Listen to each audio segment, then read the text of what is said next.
Good afternoon. My name is John Miller. I'm the Chief Deputy of the Sebastian County Sheriff's Department. Today we're going to do a press release in regards to an incident that occurred in the jail on Friday, May 5th, 2025. Approximately 2:50 p.m., two deputies were attacked by an inmate inside the facility with a makeshift weapon we commonly call in a jail a shank. The suspect in the stabbing was John Anthony Cole. He is currently being held in the Arizona Department of Corrections for murder.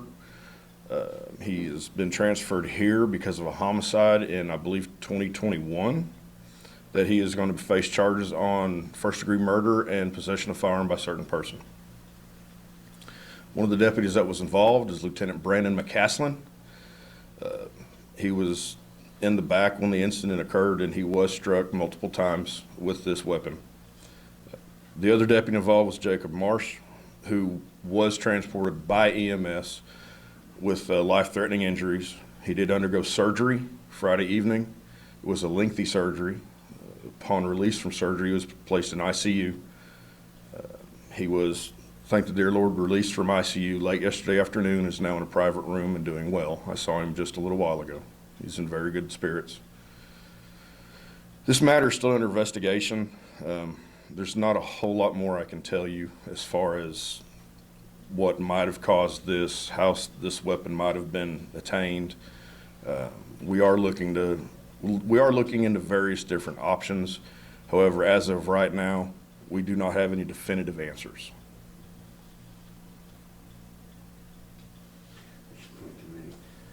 Talk about your deputies. Have they been with you for some time? Talk to me about this deputy. Deputy Marr has been employed, I believe, since November of last year. He's a very good troop. Lieutenant McCaslin is actually a return. He started with the Sheriff's Department, I believe it was in 97 or 98, and then left in 2016, 16 or 17, and then recently returned to us after moving back here from Tennessee. He is a veteran deputy, yes. Was he the one that was more seriously injured? No, that was Deputy Marr.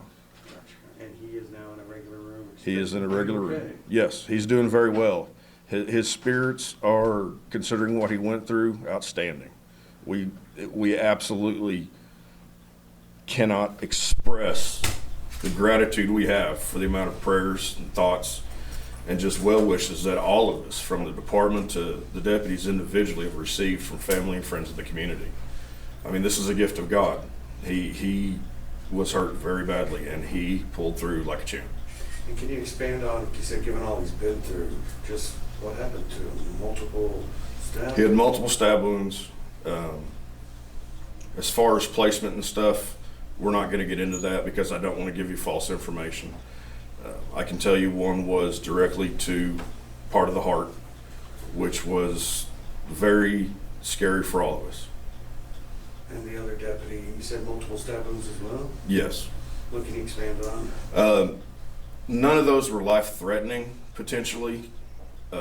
He got several in the shoulder and upper torso area. And what can you tell us? It's commonly called a shank or something. That could be almost anything, right? Shanks can be made out of multiple things: plastic, metal, fiberglass. We've seen all kinds. In this case? In this case, it was metal. Can you address the overcrowding issue in Sebastian County Jail? You know, how many people is that jail? Like, what's the maximum of occupancy, and then how many inmates are there today? Okay. Our maximum capacity as far as beds is 356. As of this morning, we were housing 342.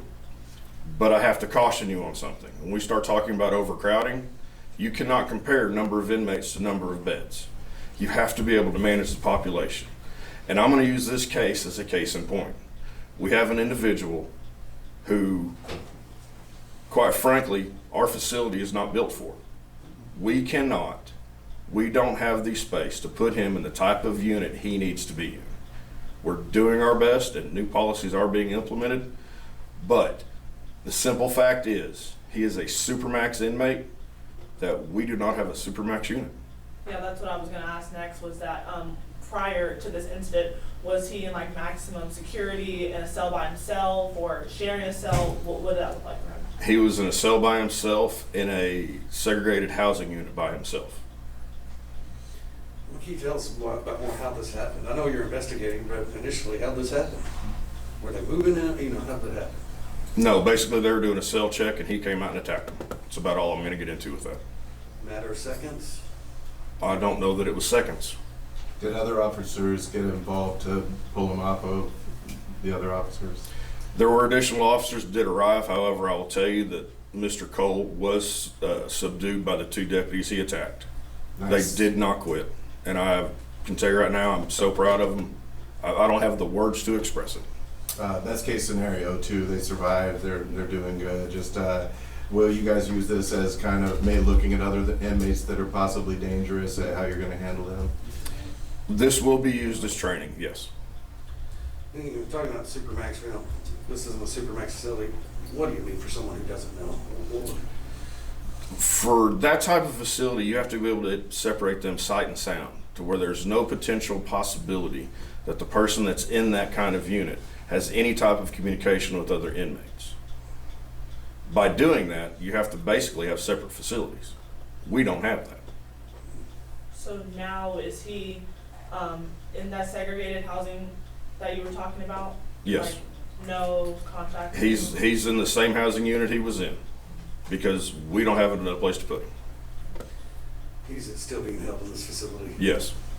Is that going to be the plan? I know sometimes when stuff happens, you send him somewhere else. But I have no plan to move him. I do not want to send our problem to some other county. How do you guys differentiate between the violent offenders and the non-violent offenders? Is it color of what their jumpsuit, or like how do you guys separate the two, or different parts of the facility? No, we use a classification system that, based on multifaceted information, will determine what their classification is.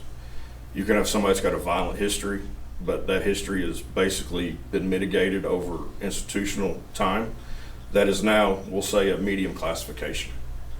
And you'll have individuals with, we'll say, DWI, and then somebody comes in and catches a felony battery charge because they attack a deputy. Well, now they will be in the same thing. What started out as a misdemeanor, now went to a felony, so now everybody's housed together. Oh, so they're intermixed. So someone Yes. with a DWI and someone who, like Mr. Cole. No, Mr. Cole's a special case. Okay. But someone with a DWI and someone with like a felony with battery, they're mixed together. They very well can be. can you tell us, I know you're looking into it, like how he got this weapon? Did it come from inside his cell, like from a cot or something like that? We're still looking into that. I believe he acted alone, and you're still looking into it. We're still looking into that. How, I mean, your detention center deputies, they have to check cells all the time, right? Yes. I'm just wondering, it's fortunate this doesn't happen more often. We know bad things happen. And this wasn't an escape attempt?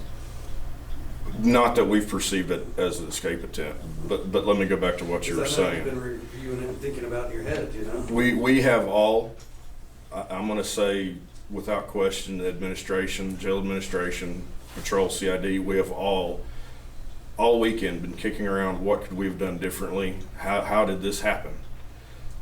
We are working on creating new protocols to where hopefully this doesn't happen again. But I'm going to go back to what I said. Mr. Cole's a special case, and we are not equipped in our facility to actually keep him in a legitimate segregated housing unit, sight and sound separation from where he can get something from other people. How long has he been here? How long is it anticipated that he'll be in there? He arrived in our facility, I believe it was the second week in March. 7th of April. It was the 7th of April? So, Okay, 7th of April.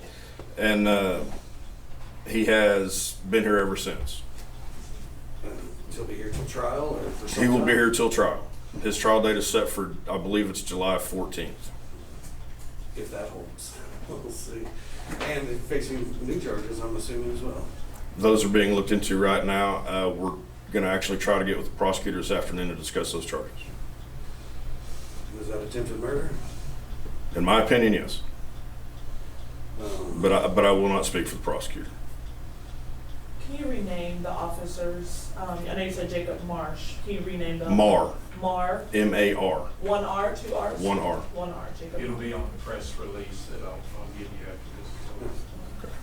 Oh, you need the other name? Yeah, the other name too. Brandon McCaslin. Investigations, what's the time frame? I know you can't say definitive, few days, weeks, months, because of course we'd ask, we'd like to, I'm sure this is captured on video and we'd like to want know information. What's your time frame as far as the investigation? I can't honestly answer that, Brett. I really can't. I don't know. How can you It's- guys guarantee that this won't happen again? I can't guarantee anything. I mean, I can guarantee you we will absolutely do our level best to do what we can that this will never happen. But as far as for me to sit here and tell you, I can promise you this will never happen, I'll never make you a promise I can't keep, and that would be one of them. Did Cole say anything? I know you tried to talk. I don't know. I don't Vinny, know. did you have a specific question? Just one, if you know off the top of your head, approximately when was the last time you had deputies injured in a similar situation in the detention center? If you know. In this type of situation, Where they were injured, yeah, attacked by an inmate. well, okay, now let me clarify. We have deputies that are constantly accosted by inmates. Sure. Okay. This similar, kind of this series. I know don't- that I know they get it all the time. So. I don't recall one. Yeah. I was transferred back to the jail in September. Yeah. Prior to that, I worked in the jail for 7 years. Mm-hmm. Part of that as the jail administrator. Yeah. During my time here, I don't honestly know of one. Of anything as bad as this? Of anything as bad as this on a deputy. No, I do not. Yeah. Any And I- final questions? Our deputies, after that incident on Friday, are the deputies a little on edge, or are they feeling kind of nervous coming into work after that situation? I'll tell you right now, they've been very willing to pull extra shifts to chip in with having to cover for the deputies that were injured. We have not had one complaint that I have heard of as far as not wanting to work together or not wanting to pull additional duties. And if that means working a couple hours over for a movement or a feeding or a pill call or whatever, nobody has said a word that I know of. They're very, I want to say that I think that this situation has bonded them together like the family they are. My last one. We talked overcrowding, not the facility for this type of person. Did overcrowding and staffing, do you think that played any role in this? I don't believe so. More so specifically the facility type of security? More so the facility and the individual, because he was committed. Jacob's got the final. Oh, no, I'm good. You good? I'm good, thank you. So then it's safe, this is my final one, so then it's safe to say that like the mood of the department is just willing to fill in where space is needed, because of that incident that happened on Friday, like. Our department has always worked very well together. I've been here for almost 25 years, and if something's needed, we chip in. But when you have a critical incident, that's when you actually see a department coming together more like a family. Thank you guys for your time. I appreciate it. Thank you, Chief.